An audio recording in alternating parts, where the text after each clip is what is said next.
So following my recent video on pasta, which was a good seafood pasta we made, I want to do a little Italian classic cacio e pepe pasta, which is also one of my favorite, and it's one of those pasta it's very good to eat when you're, late at night, you have a little munchies, like a little something. So my way of doing it is one pan pasta. You won't have to put water to boil on the side and then do everything separate. Everything is one pot, one pan, easy, quick pasta. So this is my version of cacio e pepe. My name is Fritz and welcome to my channel.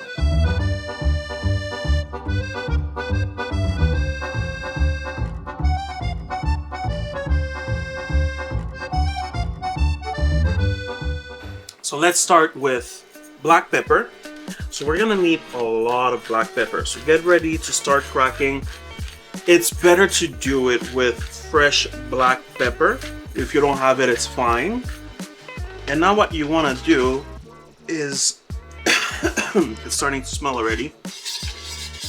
You want to toast these a little bit in the pan, get those flavors out. And then we're going to add a little bit of oil. There you go.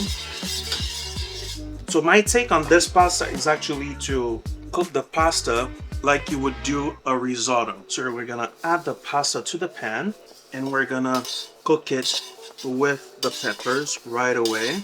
And I chose capellini pasta because it's thin, it's quick to cook. See, it's already starting to become translucent. That's what you want. And then now we can add a little bit of water on the bottom of the pan and cook the pasta down. What this method does is when you're cooking the pasta, all the starch stays in your pan with the cacio, so when it finishes and you add the butter and the parm, it'll be extra creamy. It'll be more luscious. So cacio e pepe pasta is one of those pasta traditionally from Rome, Italy, Rome. It's made with pecorino romano usually, which is a sheep's base cheese, but personally, I prefer doing it with parm. One, pecorino romano, for some reason, it's just a personal taste, right?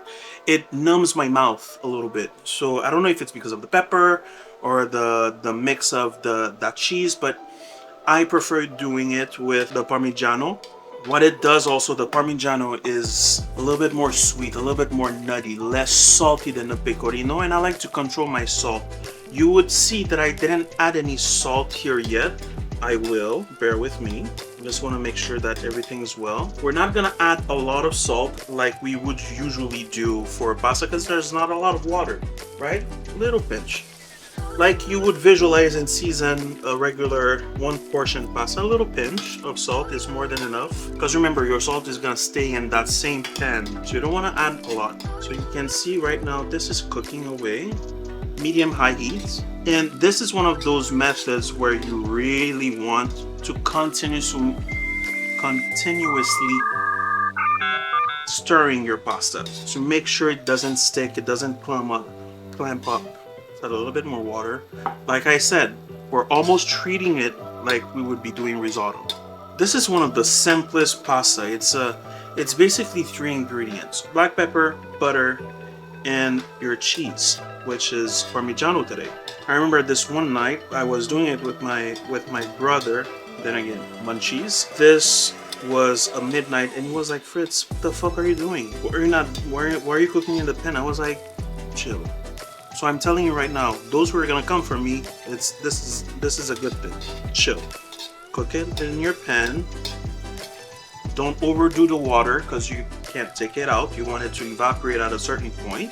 And you don't want your pasta to overcook. You want it to stay al dente. And you have that starch starting. You can see with the bottom of the water how starchy it's starting to become. So this process is gonna take about the same amount of time that you would actually boil the pasta, but inside that pan. Very, very, very easy process. You're gonna see it's gonna go very fast. So while this is cooking, I'm gonna prepare my plate, because once this is cooked, we're gonna add the butter, we're gonna add the parm, toss, and plate it. And then we're gonna be able to eat that beautiful pasta. So our pasta is almost there. I have my plate ready. Have your pasta, toss a little bit. A little pasta taste test to make sure it's there. Oh yeah, definitely there. I'm gonna add a little bit more salt. Now at this point, you can see on the bottom of the pan, you have just a little bit of water left. Very starchy. This is key because this little bit of water mixed with butter and your parm is gonna help it emulsify and give you that creamy sauce. So at that point, you want to put your minimum heat, add your butter. Let's add a little bit of butter, right? A little bit of butter, a little bit more. Just a little bit, but more. More than a little bit, just a little bit. Toss. Let it melt in there. Fat is gonna permit the liquid inside there to emulsify with the cheese. Whatever cheese you choose, if it's pecorino, if it's parmigiano. Now we're gonna add some cheese in there. Then, wow, look how creamy this is. It almost looks like an Alfredo sauce.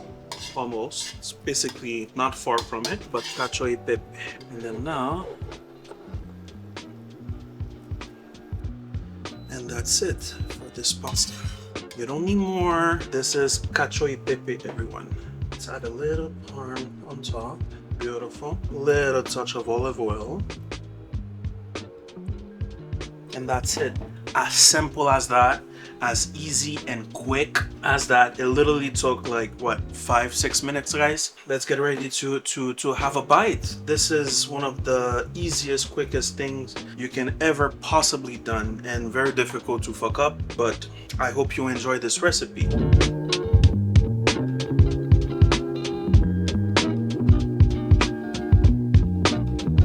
I don't know if one of you guys want to come in and taste that pasta. You want to do the honors, Alex? Oh yeah. C'est bon, hein? Très goûteux. C'est bon? Délicieux. Nice. Le petit côté salé du parmesan, t'as le côté poivré. Poivré, salé. C'est riche, c'est crémeux. It's amazing. It's a very simple pasta. Délicieux. It's an Italian classic, an Italian staple. Wow, this pasta it's purely amazing. So leave a comment if you guys do this pasta at home. Leave a comment. Let me know what you think. Let me know if you would like me to do something specific for the next video. So please like and subscribe, and bon appetito.